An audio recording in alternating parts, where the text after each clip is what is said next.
2009 সালে পবিত্র রমজান মাস, রমজান মাসের যেখানে 27শে রমজান, ওই দিন আমার আম্মু 27শে রমজানের দিন আনুমানিক রাত 4টার সময় আম্মু মারা যায়। আমরা তিন ভাই বোন। তখন ছোটো বোনগুলো আমার ছোট ছিল, আমি তখন ক্লাস 9 থেকে 10-9-এ পড়ি। ছোটো দুটো বোন ছিল, তাদেরকে নিয়ে আব্বা এক বছর পরেই, আম্মু মারা যাওয়ার 1 বছর পরে বিয়ে করে ফেলে। তো ছোটো বোনগুলোকে নিয়ে খুব কষ্ট করছি। মানে যেটা আমার ছোটো সেটা একটু বড় ছিল, সেটা বুঝতো, কিন্তু তার ছোটো যেটা সেটা একদমই বুঝতো না। আমি তো বাড়িতে থাকতাম না, আমি তখন ইন্টার ভর্তি হয়ে মুক্তার কাছে চলে আসলাম। সেই আমাদের সুপ্রিয় একদম হৃদয়ের স্পন্দন, কলিজার টুকরা, যার 2009 সালে মায়ের মৃত্যু, যখন ক্লাস 9 থেকে 10 উঠবে। মায়ের পরপরই বাবার সাথে একটা বিচ্যুতি, বাবার বিবাহ, জীবন সংগ্রাম ছিল, খুব সংগ্রাম স্ট্রাগল করে যে জাহাঙ্গীর ময়মনসিংহ জেলা প্রশাসকের কার্যালয়ে স্থানীয় সরকার বিভাগে স্থানীয় সরকার শাখায় চাকরি হয়েছেন। সময় পরিবর্তন হয়েছে, হয়তো মনে আছে সেই দুঃস্মৃতিগুলো। আজকে মা নেই, মা থাকলে হয়তো সন্তানের সবচেয়ে বেশি খুশি তো মায়ের ইয়েটা। আমরা সেই জাহাঙ্গীরের এত প্রতিকূলতা, এত সংগ্রামের মধ্যে যদি জাহাঙ্গীর সফল হতে পারে, আমরা এখানে জাহাঙ্গীর থেকে খারাপ অবস্থানে নাই। আরে ভাই, জাহাঙ্গীর থেকে এখানে খারাপ কিছু নেই। আসসালামু আলাইকুম। আলহামদুলিল্লাহ, সমস্ত প্রশংসা সেই মহান রাব্বুল আলামিনের জন্য। যুগে যুগে হাজারো সালাম ও দরুদ বর্ষিত হোক সেই নবী করিম সাল্লাল্লাহু আলাইহি ওয়াসাল্লামের উপর। যারা আমার সামনে আছেন এবং যারা লাইভ দেখতেছেন, তাদেরকে পেনিসিয়া সার্টলিপি কম্পিউটার ট্রেনিং সেন্টার থেকে স্বাগতম। আমার পাশে আমার অভিভাবক স্বরূপ শ্রদ্ধেয় শাহিন স্যার এবং শ্রদ্ধেয় হাফিজ স্যার উপস্থিত আছেন। আমার শ্রদ্ধেয় শাহিন স্যার কোচিনে আমি যদি না আসতাম, কোচিনে আমাকে না দেখতো, স্যার প্রায় আমাকে ফোন দিত, এই জাহাঙ্গীর, তোমাকে সার্টিফিকেট ক্লাসে দেখি না, তুমি কই? আবার আমিও মজার সালে স্যারের বলতাম, স্যার আমি তো আপনারা দেখি না, ঠিক আছে? আর স্যারের কাছে মানে বিভিন্ন সময় আমার খোঁজ নিত, ফোন দিত। আর হাফিজ স্যারের সাথে আমি আমার এক দিনে যদি 4-5টা করে পরীক্ষা পড়ে যেত, সেই বিষয়গুলো নিয়ে একটু বেশি শেয়ার করতাম, যে স্যার কোন পরীক্ষাটা দিব। কারণ আমার বিভাগটা ছিল একটু ক্রিটিক্যাল। ময়মনসিংহ বিভাগ হয়তো অনেকে জানেন না, ভাইভাতে গেলে ময়মনসিংহ বিভাগের যদি আপনার 5 জন থাকেন, সেখানে 2 জন বা 3 জন ময়মনসিংহের পাবেন। যদি 20 জন থাকে, সেখানে 4-5 জন ময়মনসিংহের পাবেন। তাই ময়মনসিংহের এই সেক্টরে সবচেয়ে ময়মনসিংহের ক্যান্ডিডেট এবং প্রতিযোগিতা বেশি, এবং সবাই খুব হার্ডওয়ার্ক করে, খুব পরিশ্রমী। সেই জন্য আমার মানে এই সেক্টরটাতে আমি অনেক ভাইভাতে গেছি। কিছুদিন আগে খাদ্যতে ভাইভা দিয়েছি, খাদ্য মন্ত্রণালয়ে, সেখানে 49 জনে ভাইভা দিয়েছে, সেখানে 13 জনই ময়মনসিংহ, ঠিক আছে? তো এরকম প্রত্যেকটা ভাইভাতেই ময়মনসিংহের ক্যান্ডিডেট এরকম বিষয় থাকতো। তো এখানে আমার সামনে যারা ময়মনসিংহের বিশেষ করে আছেন, সবাই যদি অন্য জেলার যদি 1 ঘন্টা পরিশ্রম করে, আপনাকে 20 মিনিট বেশি পরিশ্রম করতে হবে। এভাবে যদি পরিশ্রম না করেন, তাহলে আপনি সফলতাতে যেতে পারবেন না। তো আমার আসলে আমি একদম ছন্নছাড়া হয়ে গেছিলাম। ছন্নছাড়া হওয়ার আগের ঘটনাটা আমি একটু পরে বলবো। ঢাকা শহর এসে আমি একদম ছন্নছাড়া হয়ে ঘুরতেছিলাম। আমি একটা ওষুধ কোম্পানিতে জব নিয়েছিলাম, ওখানে চাকরি করতেছিলাম। তো ওখানে দেখতাম যে সকাল 9টার সময় যাই, আমার 12টার সময় 1টার সময় বাসায় আসতে লাগে। আবার স্যাররা ফোন দিয়ে সকালে বেরোতে হবে, মানে হিসাবপাতি করা, টাকা পয়সা, একটা সারাক্ষণ একটা প্যারার মধ্যে যেত জীবনটা।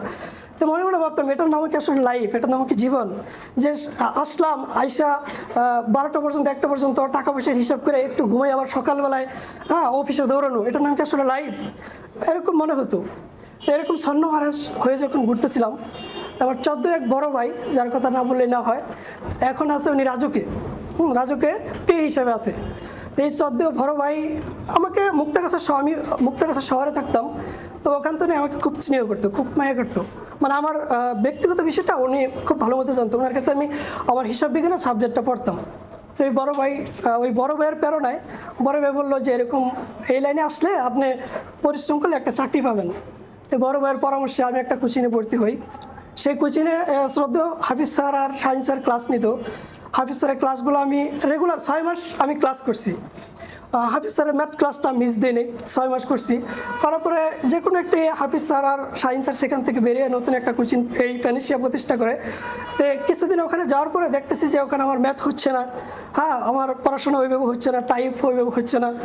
যা আমি মানে ম্যাথের তো আগে থেকে ভালো ছিলাম, কিন্তু ইংলিশটাতে অনেক দুর্বল ছিলাম। তারপরে ওখান থেকে আমি ফেনীশে চলে আসি। ফেনীশে চলে আসে আসলে আমি ফেনীশে চলে আসার পরেও দেখা যায় আমি সবার মতো পড়াশোনা করতে পারতাম না, কারণ আমার সকাল হলেই আমার রুটিন ছিল আমাকে টিউশনি করাইতে হবে। আমি প্রচুর টিউশনি করাতাম, সারাদিন দেখা যায় 5-6 ঘন্টা আমি টিউশনির পিছিয়ে ব্যয় করতাম। বেশি একটা সময় আসলে এদিকে দিতে পারতাম না। তারপরে যতটুকু সময় পেতাম ওইটুকু কোচিংয়ে থাকার চেষ্টা করতাম, সবসময় কোচিংয়ে থাকার, কোচিংয়ে বসে পড়ার চেষ্টা করতাম। তো যাই হোক, আল্লাহর রহমতে একসময় স্ট্রাগল করতে করতে প্রিপারেশন নিতে অনেকগুলো পরীক্ষা দেই। প্রথম ফার্স্ট যে টিকি নেই, কোনো পরীক্ষায় টিকি নেই।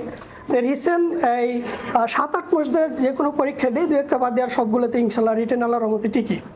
ভাইভাতে বেশ অনেকগুলো ভাইভাও দেই, আবার কিছু প্র্যাকটিক্যালও ফেল করি। প্র্যাকটিক্যাল ফেল করার বিশেষ কিছু কারণ আছে, মানে খুব ভালো ভালো জায়গায় আমি প্র্যাকটিক্যাল ফেল করছি, অর্থ মন্ত্রণালয়ে ফেল করছি।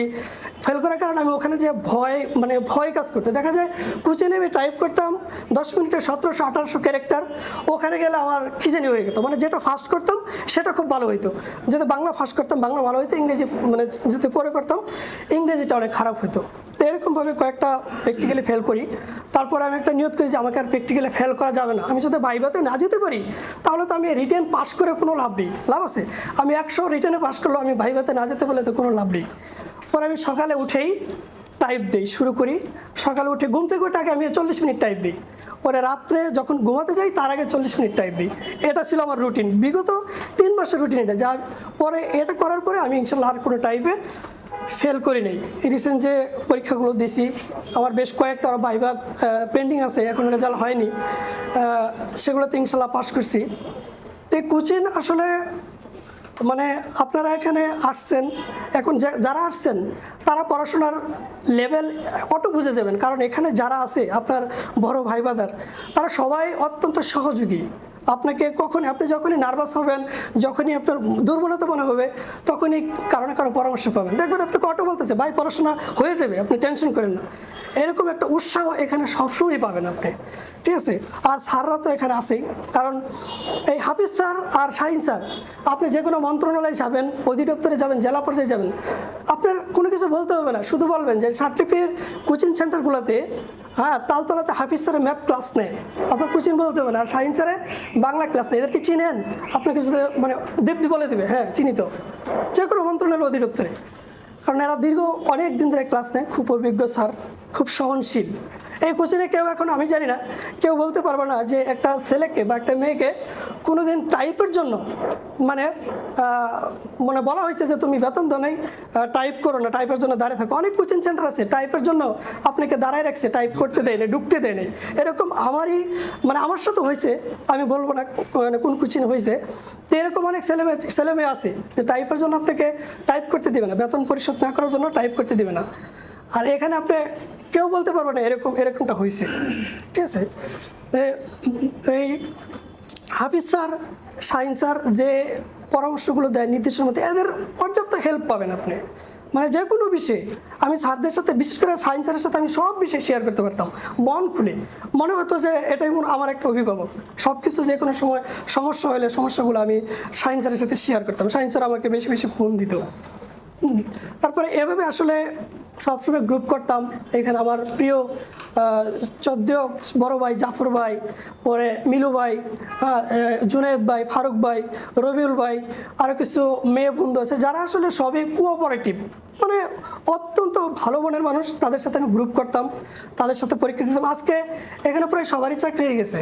সর্বশেষ আমি যখন একটা প্রতিষ্ঠানে ছিলাম আমার সাথে সবাই চাকরি হয়ে গেছে, শুধু একজন বাকি আছে, ইনশাল্লাহ তারও খুব তাড়াতাড়ি হয়ে যাবে। আমি সর্বশেষ ছিলাম, তা আমার খুব একসময় খুব ডিপ্রেশন লাগতো যে সবাই চাকরি হয়ে গেল, আমি আসলে এখনও এখানে পড়ে আছি, খুবই আপসেট লাগতো। কিন্তু তারপরে ভরসা রাখতাম সবসময় আল্লাহর উপর, যে যেখানে আমার রিজিক আছে, যেভাবেই আছে সেখানেই আমি যাব, কিন্তু আমাকে পরিশ্রমটা করে যেতে হবে। ইদানিং আমি পরিশ্রমটাকে খুব বাড়াই দিয়েছিলাম, তার পরিপ্রেক্ষিতে আমি ইনশাল্লাহ আল্লাহর মতো সফলও হই। ময়মনসিংহ জেলা প্রশাসকের কার্যালয় হিসাব সহকারী হিসাবে।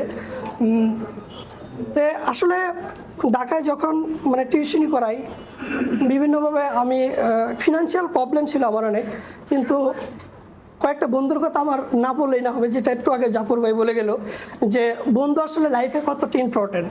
আমি মনে করি বন্ধু আসলে লাইফে ভালো বন্ধু থাকা অনেকটা ইম্পর্টেন্ট। আমার একটা ছোটোকালের ফ্রেন্ড ছিল বাড়িতে, এখন ও একটা প্রাইভেট সেক্টরে জব নিছে। তো যখন আমি ইন্টারমিডিয়েটে পড়ি তখন ও একটা নতুন বাইক কিনছিল। হ্যাঁ, তো বাইকটা আমি নেওয়ার পরে মানে আমি একটু অ্যাক্সিডেন্ট করে ফেলছিলাম, করার পরে আমি ওকে ফোন দিয়ে আমার এক ফ্রেন্ডের ফোন দিয়েছিলাম যে ওর বাইক নিয়ে তো আমি এরকম করছি। তো ও আমার সাথে রাগ করে কয়েকদিন কথা বলেনি, কয়েকদিন কথা না বলে বলছিল কি যে ও যে আমাকে ফোন দিল না, ওর বাইক নষ্ট হয়েছে তাই কী হয়েছে, বাইক তো আরেকটা কিনা যাবে, ওর যদি কিছু হতো। সেই ফ্রেন্ডগুলো আমাকে পর্যাপ্ত পরিমাণে হেল্প করছে, বড় ভাইরা বিভিন্ন সময় হেল্প করছে। হ্যাঁ, আসলে ওই যে আমি বলছিলাম যে ছন্ন হয়ে গিয়েছিলাম 2009 সালে পবিত্র রমজান মাসের যেখানে 27শে রমজান, ওই দিন আমার আম্মু 27শে রমজানের দিন আনুমানিক রাত 4টার সময় আম্মু মারা যায়। আমরা তিন ভাই বোন তখন ছোটো বোনগুলো আমার ছোটো ছিল, আমি তখন ক্লাস 9 থেকে 10-এ পড়ি। ছোটো দুটো বোন ছিল, তাদেরকে নিয়ে আব্বা এক বছর পরেই, আম্মু মারা যাওয়ার 1 বছর পরে বিয়ে করে ফেলে। তো ছোটো বোনগুলোকে নিয়ে খুব কষ্ট করছি, মানে যেটা আমার ছোটো সেটা একটু বড় ছিল সেটা বুঝতো, কিন্তু তার ছোটো যেটা সেটা একদমই বুঝতো না। আমি তো বাড়িতে থাকতাম না, আমি তখন ইন্টার ভর্তি মুক্তার কাছে চলে আসলাম, তখন ওকে নিয়ে খুব ঝামেলা হইতো। তো ওকে একসময় আমি মাদ্রাসায় দিয়ে দিই, মহিলা মাদ্রাসায়, আমার ছোটোটাকে খুব তাড়াতাড়ি বিয়ে দিয়ে দিই। তো এভাবে আসলে জীবনে অনেক স্ট্রাগল করে, পরিশ্রম করে, নানান প্রতিকূলতার মাঝখানেই নিজেকে এখনও পর্যন্ত টিকিয়ে রেখেছি, সেই জন্য আল্লাহর কাছে হাজার শুকরিয়া। তো আমি আপনাদের আর বেশি সময় নেব না, আপনারা কোচিংয়ে আসছেন, পড়াশোনা করেন, লেগে থাকেন, ইনশাল্লাহ চাকরি হবে। এখানে আসছেন মানেই চাকরি হবে, আপনারা লেগে থাকবেন, লেগে থাকলে কেউ এখানে হতাশ হয়ে যান, চাকরি ইনশাল্লাহ আল্লাহর রহমতে হবেই। ময়মনসিংহ মুক্তাগাছা থানা।